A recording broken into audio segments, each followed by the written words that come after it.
nas mídias e nas redes sociais. Eu fiquei pensando o que eu poderia falar sobre esse assunto. Então, eu pensei, primeiro, para a gente pensar o que é um espaço público e o espaço privado. Alguns autores de filosofia política definem o espaço público como um espaço que é contraposto ao privado, claro, ou seja, aquele que é o da nossa intimidade, da nossa casa, do que é nosso, da reflexão sobre nós, com um espaço que é de todos. Então, um espaço concreto, como a cidade, como a nossa escola, é um espaço público. Mas, além disso, é um espaço de debates e de conflitos de ideias. Então, grupos de diferentes origens, atores sociais, representantes de diferentes grupos sociais, eles vão para o espaço público e debatem sobre suas ideias. Para quê? Para formar opinião e para, consequentemente, fundamentar decisões políticas. Então, no espaço público, aonde diferentes atores de diferentes movimentos sociais, diferentes grupos, eles debatem suas ideias para formar opinião e, a partir da formação de opinião, você chegar a uma decisão política.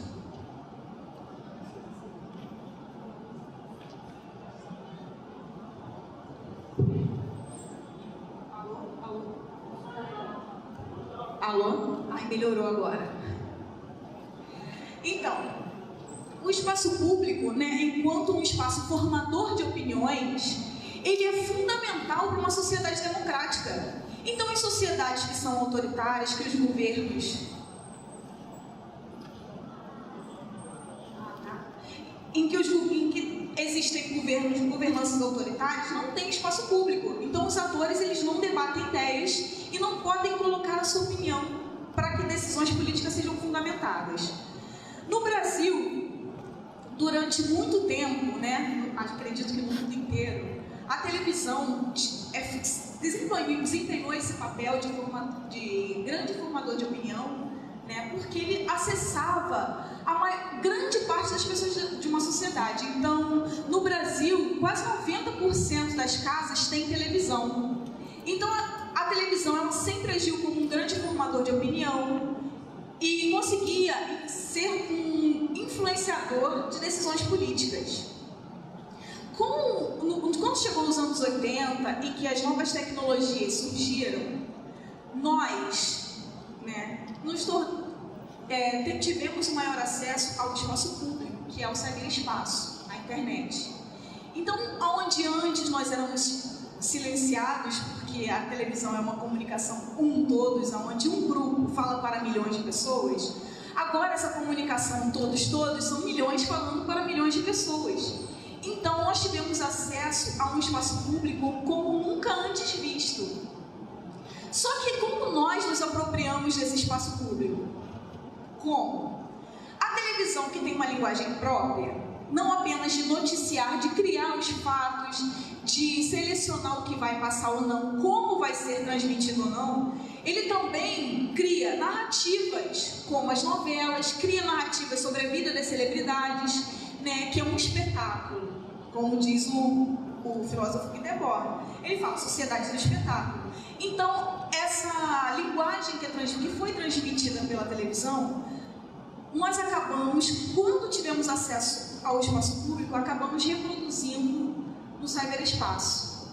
Então, quando a gente começa a acessar a internet para poder não apenas formar opinião, influenciar decisões políticas, como a gente tem visto muito, Quando a gente fala que agora estão querendo votar o impeachment da Dilma, eles se justificam pelas opiniões do Facebook, da internet, nas redes sociais. A pessoa está falando, está querendo isso. É um espaço público onde a opinião é utilizada como legitimação para uma decisão política. Só que nós, encantados com o espetáculo da vida das celebridades, a gente acaba querendo criar uma narrativa sobre nós mesmos na internet. Aí que vem a questão da confusão de, será que eu estou expondo a minha vida privada? Bom, A interpretação, que é a minha interpretação e a interpretação de alguns sociólogos também, é de que não há uma exposição, uma publicização da intimidade. O que há é a construção de narrativas sobre si. Aquele eu que aparece no Facebook não sou eu. É um eu midiático. É um eu criado segundo uma narrativa que é muito semelhante às narrativas que a gente vê na televisão, no cinema.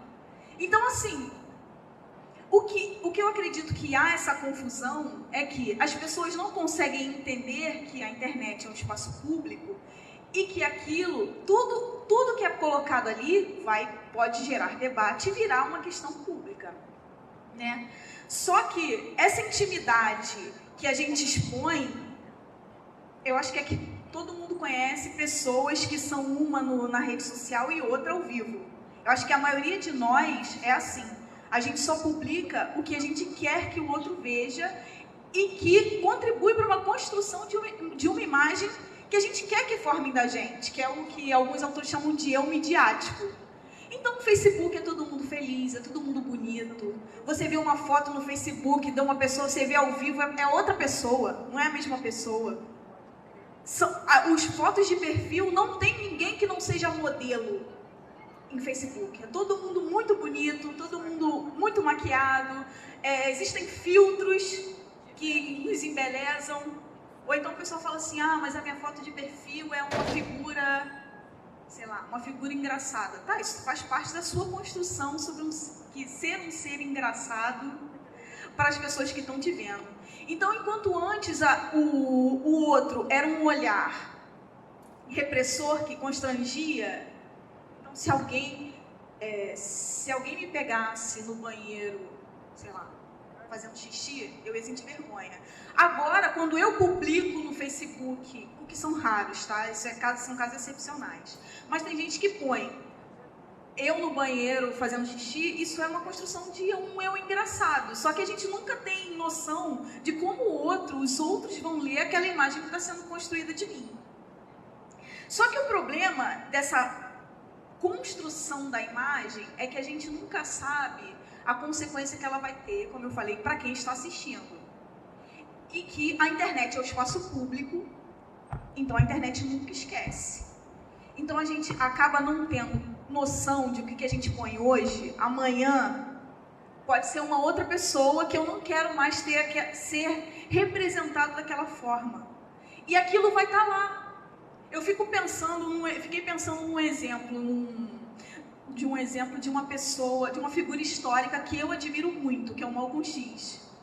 Onde ele, numa época da vida dele, ele foi criminoso, depois ele foi preso, virou um intelectual, virou um religioso, se converteu à religião muçulmana, e aí virou um grande líder do movimento negro no mundo, um exemplo, uma inspiração para milhões de pessoas.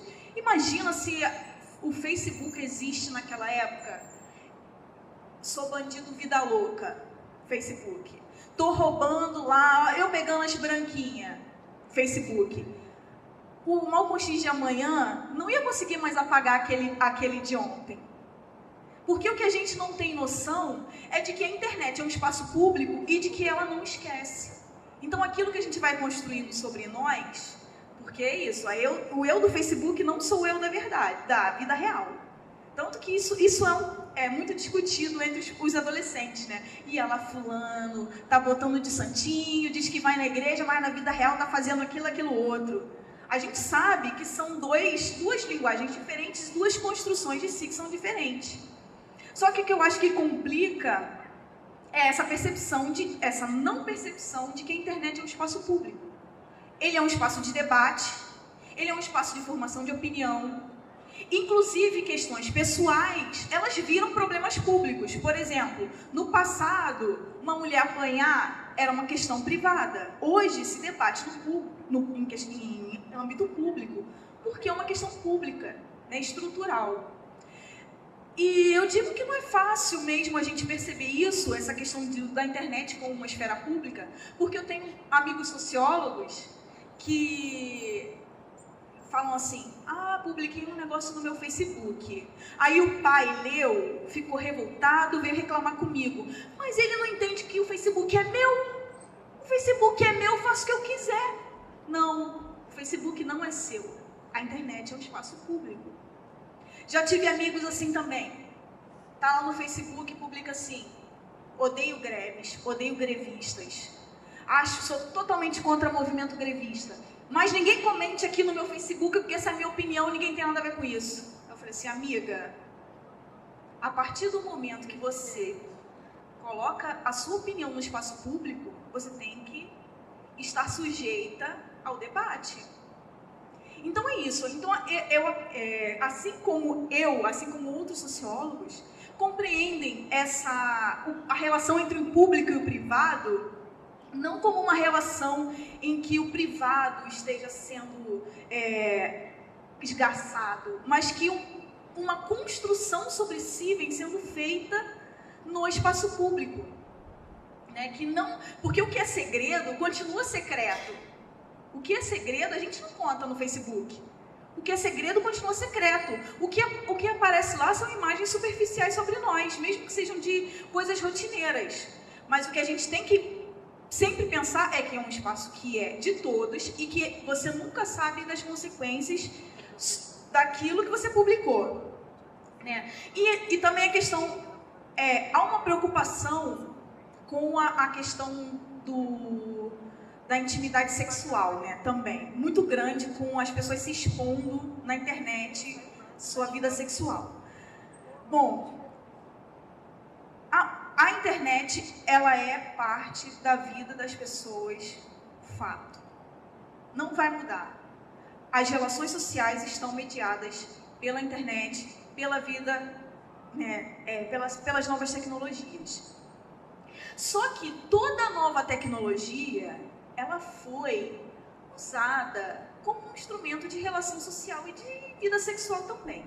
Então, quando inventaram o telégrafo, existem livros, tem um livro chamado Wired Love, de 1880, que é uma mulher e um homem se correspondendo por telégrafo, né? E aí naquelas mensagens tem teor sexual. Quando a caixa postal foi inventada, perfeito, porque o meu pai não ia poder mais abrir minha carta e ler, eu ia poder ir lá e pegar. Nas cartas, isso fez com que o discurso sexual também fosse tivesse mais um espaço de liberação.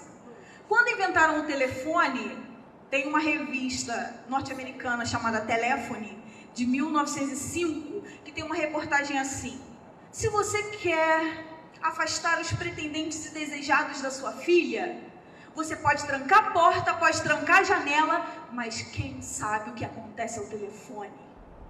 Então, as tecnologias, elas sempre foram usadas como uma forma de você ampliar as possibilidades sexuais, né?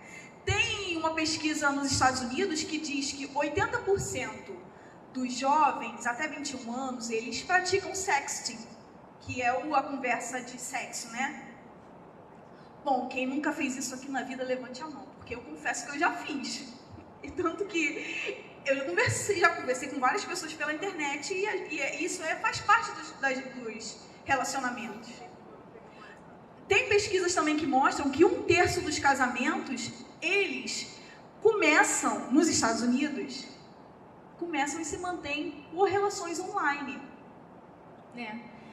46% dos jovens, ou seja, 50% dos jovens pesquisados, já mandaram nudes para os seus parceiros. Então é uma coisa que é comum. Se torna crime, óbvio, quando não tem o consentimento do outro. Aí é uma prática criminosa que tem que ser punida com os rigores da lei, mas usar as novas tecnologias para se expor, que a gente fica assustado, porque é uma nova forma de relação que a gente não sabe como lidar com elas, né? Mas ela é comum e ela faz parte da vida dos jovens, né? Então, o que eu queria assim, discutir aqui hoje é essa questão de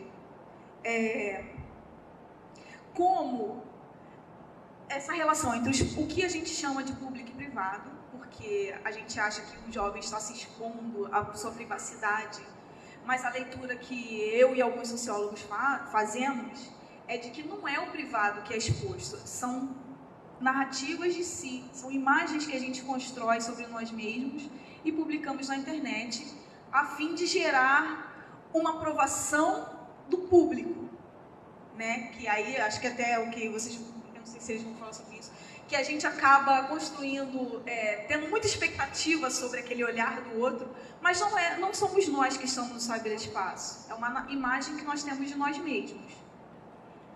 E que pode ter consequência, a gente não sabe a consequência que essa imagem terá quando ela for, né, quando o público tiver contato com essa imagem que a gente constrói de nós. E aí tem essa questão também, amanhã, nós como seres plásticos, amanhã eu posso não ser a que eu sou hoje. Então eu posso mudar de ideia, eu posso não querer ter essa imagem que eu estou construindo hoje, mas é o que eu falei, a internet nunca esquece. Mas eu acredito assim, tem alguns sociólogos também que dizem que o Facebook, né, não culpe o mensageiro pela mensagem, que a culpa não é do Facebook, mas de uma demanda que a nossa própria sociedade foi construindo nas pessoas, que é o da superexposição, que é da construção de você criar uma vida significativa, sair do anonimato, o que é muito demandado, né, das pessoas, que saia do anonimato. Mas a gente pensa assim, isso não é de agora, porque nas gerações anteriores se falava, então, para a sua vida ter sentido, escreva um livro, tenha um filho e plante uma árvore. O que isso quer dizer? Deixe sua marca no mundo. Deixe sua marca no mundo, mostra que você esteve aqui, que você passou por aqui. E agora a gente pode fazer isso com a internet. Eu posso mostrar que a minha vida tem sentido, que minha vida é significativa, que eu tenho alguma coisa para dizer. Então a internet facilitou a nossa vida, porque escrever um livro, plantar uma árvore e ter um filho dá muito trabalho, né? Então é isso, gente. Eu não sei se o que eu falei fez sentido, mas se alguém tiver alguma pergunta, estamos aí, tá? Obrigada.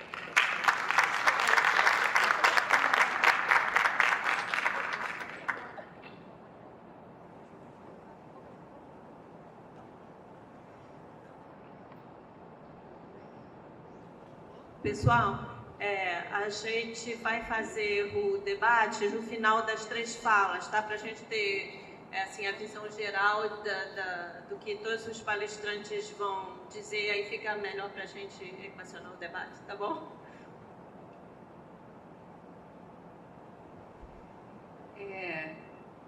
Bom dia, não sei se é bom dia ou boa tarde. Queria agradecer muito o convite. Meu nome é Amana Matos, eu sou psicóloga, sou professora do Instituto de Psicologia da UERJ e coordenadora do Degenera, que é o Núcleo de Pesquisa e Desconstrução de Gêneros. Quando me foi feito o convite, né, eu vi o título da mesa, eu fiquei pensando como é que eu poderia contribuir aqui para a discussão, né? E como é que eu tenho pensado essas questões relacionadas às redes sociais, e essa minha discussão está muito relacionada com a minha própria pesquisa, né, que eu fiz no doutorado sobre o tema da liberdade e da juventude. Inclusive, uma das escolas em que eu fiz oficinas foi aqui o Pedro II. Atualmente, a minha pesquisa tem sido com foco mais no campo do gênero, da sexualidade e da juventude. E aí, por conta disso, desses meus lugares de fala, eu vou estar trazendo algumas questões aqui para vocês que eu tenho pensado. Não é uma fala acadêmica, é mais uma discussão aqui com vocês de algumas coisas que eu tenho pensado, né? A professora colocou uma série de questões importantes aqui sobre a questão das redes sociais.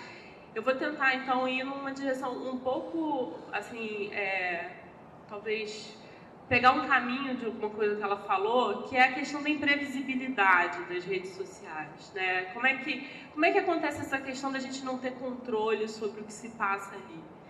E aí eu queria começar contando uma história que aconteceu com uma amiga minha muito recentemente, né? Essa amiga minha, ela é jornalista, historiadora, e aí ela fez uma postagem na página dela no Face, em que foi bem na semana após a situação dos crimes ambientais da Samarco e da Vale, e também no dia ou dia seguinte dos atentados em Paris, né? E aí ela fez uma postagem assim meio como um desabafo, porque quem estava online naqueles dias viu que assim estava muito tensa toda a discussão e era muita notícia ruim junto, enfim. E ela fez uma postagem, talvez vocês tenham visto, né? Porque é uma que fala assim: para cada terrorista que perpetrou a matança hoje em Paris, tem dezenas de taxistas levando as pessoas de graça pelas ruas e outras dezenas de parisienses abrindo suas casas para desconhecidos. Para cada executivo da Vale, tem dezenas de pessoas doando água e alimentos para os atingidos em Mariana e Governador Valadares. E ela vai fazendo uma série de relações, assim, de como é que a gente dá muito foco nas coisas negativas, mas tem uma série de pessoas fazendo coisas positivas. E aí terminava, né, um post longo e terminava assim, fazendo uma análise histórica, né, do último século e tal. Ela fala assim: não é que o mal venceu, ele só tem uma equipe de marketing melhor, né? E olha que eu nem sou otimista. Enfim, foi um post que, para mim, que conheço ela, é a cara dela, né? Que não é uma pessoa até bem crítica e tal, bem assim, cética, mas fez um arrazoado sobre isso. E aí, essa questão dos compartilhamentos, ela deixou público, né? As pessoas começaram a compartilhar. Para resumir a história, né? O post original dela foi compartilhado 8.000 vezes e foi parar numa página dessas, acho que foi aquela Quebrando o Tabu, em que ele teve 77.000 curtidas e foi compartilhado mais 35.000 vezes, né? Então, assim,